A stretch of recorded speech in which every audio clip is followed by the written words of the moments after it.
You guys, it's almost October, which means it's officially spooky season. October is my personal favorite month out of the whole year. My birthday month, Halloween.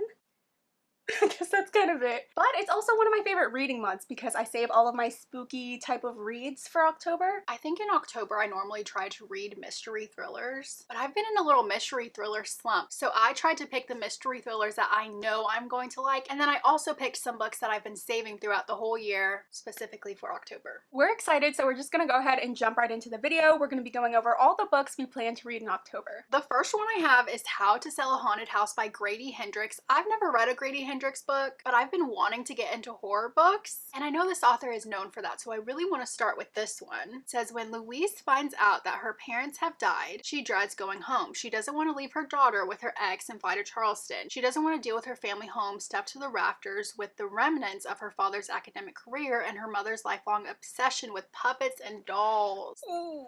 Most of all, she doesn't want to deal with her brother, Mark, who never left their hometown, gets fired from one job after another, and resents her success. Unfortunately, she'll need his help to get the house ready for sale, but some houses don't want to be sold, and Louise and Mark's home has other plans for them both. I'm scared. That sounds good, but it does sound scary. I'm thinking this will actually spook me out, because I love scary movies, so I want to have that feeling, but with a book. First book I want to read in October is Halloween Party by Agatha Christie. This did get a movie adaptation, and Amanda saw it, so I'm gonna read the book, and I feel like we could talk about it and compare. At a Halloween party, Joyce, a hostile 13-year-old, boasts that she once witnessed a murder. When no one believes her, she storms off home, but within hours her body is found, still in the house, drowned in an apple bobbing tub.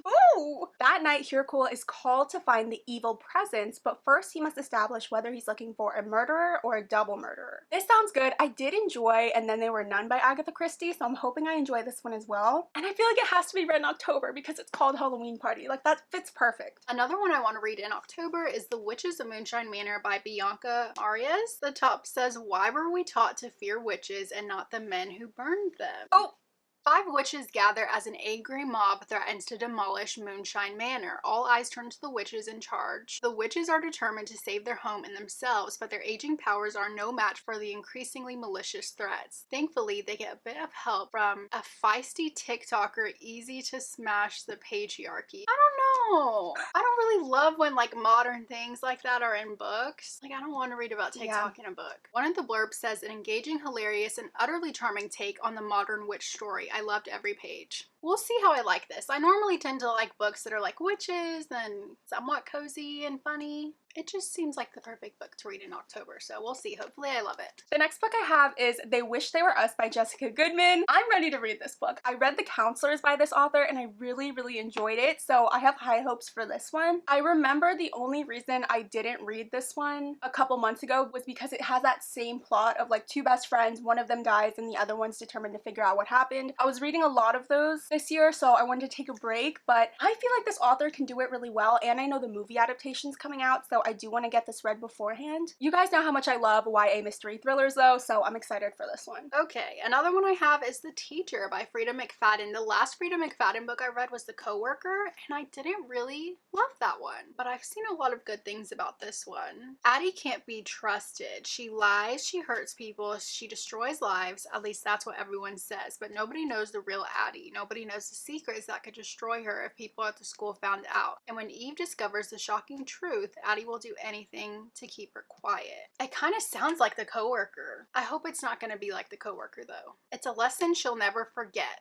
Hopefully it's a book I'll never forget. A lot of these books I just talked about in our fall TBR, but I do have House of Glass by Sarah Pekkanen. This one sounded so good. This is the one that says, Rose is a 9-year-old girl who witnesses the possible murder of her nanny in the midst of her parents' bitter divorce and immediately stops speaking. And then Stella Hudson is the best interest attorney, and it says she realizes this case is even more twisted and the family is far more trouble than she feared. There's something eerie about the house itself. It's a plastic house with not a single bit of glass to be found. That part is what intrigues me, because what's going on with this family that they can't have sharp objects around? I've been loving mystery thrillers, so I cannot wait to get to this one. Another one I have is My Roommate is a Vampire by Jenna Levine. This seems like the perfect Halloween rom-com. It says true love is at stake in this charming debut romantic comedy. I didn't know this was her debut. Cassie Greenberg loves being an artist, but it's a tough way to make a living. On the brink of eviction, she's desperate when she finds a too-good-to-be-true apartment in a beautiful Chicago neighborhood. Cassie knows there has to be a catch. Only someone with a secret to hide would rent out a room for that price. Of course, her new roommate, Frederick, is far from normal. He sleeps all day, is out at night on business, and talks like he walked out of a Regency romance novel. So he's Edward. Yeah,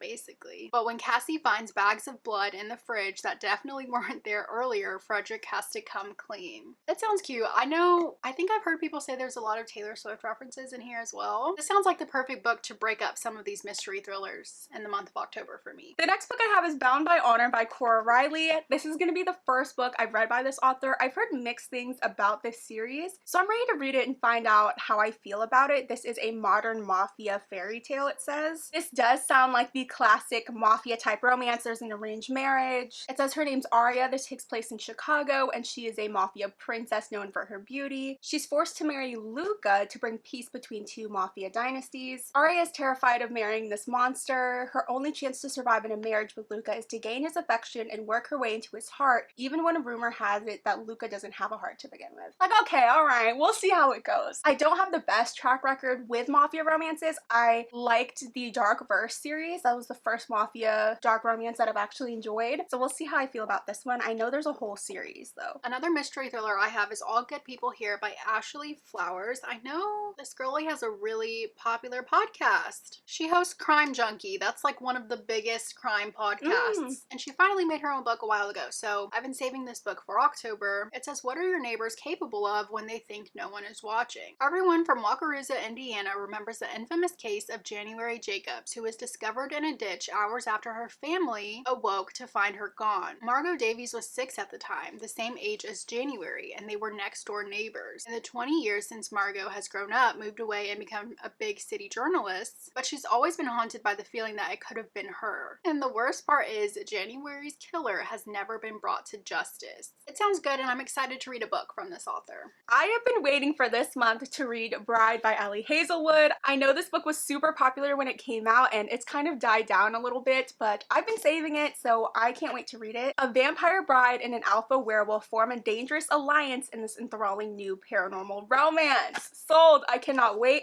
I know you said there's like a mystery involved too, so I feel like this is going to be one that I'm going to fly through and I'm really going to enjoy. It's described as a paranormal Romeo and Juliet. Like, that's amazing. The last one I have is one that has been on my shelf for way too long, and I've always said I'm gonna read it in the fall time, and I went ahead and looked up to see what the Goodreads rating was, and it's a 4, and it has over 100,000 reviews, so I think I should read it this month. It is The Girl Who Drank the Moon by Kelly Barnhill. I always think about reading it in October. I never do. So I really want this to be the year that I finally read it. Every year, the people of the Protectorate leave a baby as an offering to the witch who lives in the forest to keep her from terrorizing their town. But the witch, Zan, is really kind and gentle. She shares her home with a wise swamp monster and a perfectly tiny dragon. Zan rescues the children and delivers them to welcoming families on the other side of the forest. So they think she's killing them, but she's like saving them. One year, Zan accidentally feeds a baby Moonlight, filling the ordinary child with extraordinary magic. Zan decides she must raise the girl, whom she calls Luna, as her own. As Luna's 13th birthday approaches, her magic begins to emerge with unpredictable consequences just when it's time for Zan to go collect another child. Meanwhile, a young man is determined to free his people by killing the witch, and a volcano dormant for centuries rumbles within the earth. That sounds good. That does sound really good. That's gonna be the only 5-star.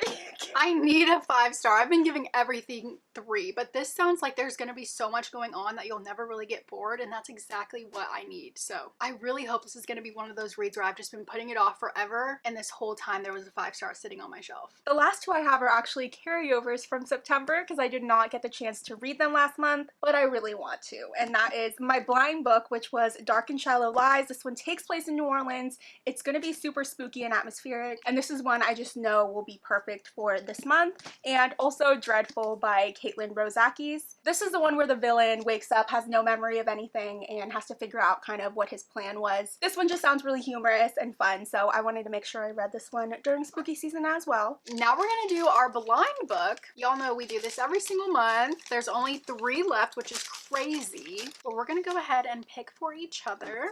Wow, there's only 3. I know, down to the last 3 tiny pieces of paper. Number 3 for you. Number 12 for you. Okay, let's see. 12, that's thin. 3, that's thin too. Okay. Oh, it's hardcover? Ooh. The Way I Used to Be by Amber Smith. See All the Stars by Kit Frick. You like Kit Frick. That's a sad book. I know. Pass. I do like Kit Frick though. I know this is going to be such a sad read, but I have been wanting to read it. It says, I want to get as far away from the past as possible, be as different from that girl as I can. I'm just going to read a little bit from the bottom. It says, told in 4 parts, freshman, sophomore, junior, and senior year, this provocative debut reveals the deep cuts of trauma, but it also demonstrates one young woman's strength as she navigates the disappointment and unbearable pains of adolescence, of first love and first heartbreak, of friendships broken and rebuilt, all while learning to embrace the power of survival she never knew she had hidden within her heart. I'm already gonna start crying, so I'm glad I'll finally be able to read this though. Kit Frick, I'm interested because I loved I Killed Zoe Spanos and I did not like Very Bad People at all. So this one's going to be the determining factor. It says there were 4 of them, Bex, Jenny, Ellery, and Rhett. They were headstrong young women in Ellery's whole solar system, and now Ellery is alone, her once inseparable group of friends torn apart by secrets, deception, and a shocking incident that changed their lives forever. Very, very vague.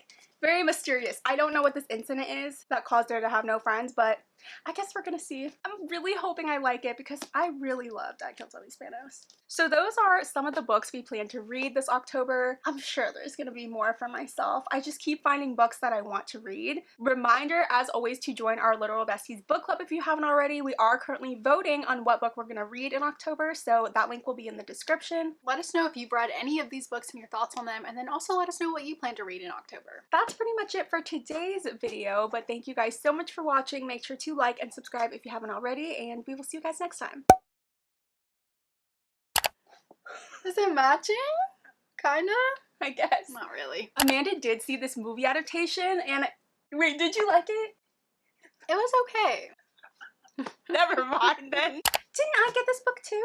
I'm sure. You wanna read it? Maybe. Let's hear about it.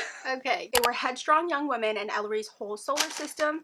Sorry, and Rhett. Every year, the people of the Protectorate leave a baby as an offering to the witch who lives in the forest to keep her from terrorizing their town. They're burning All the witches, even if you want. No, that's crazy.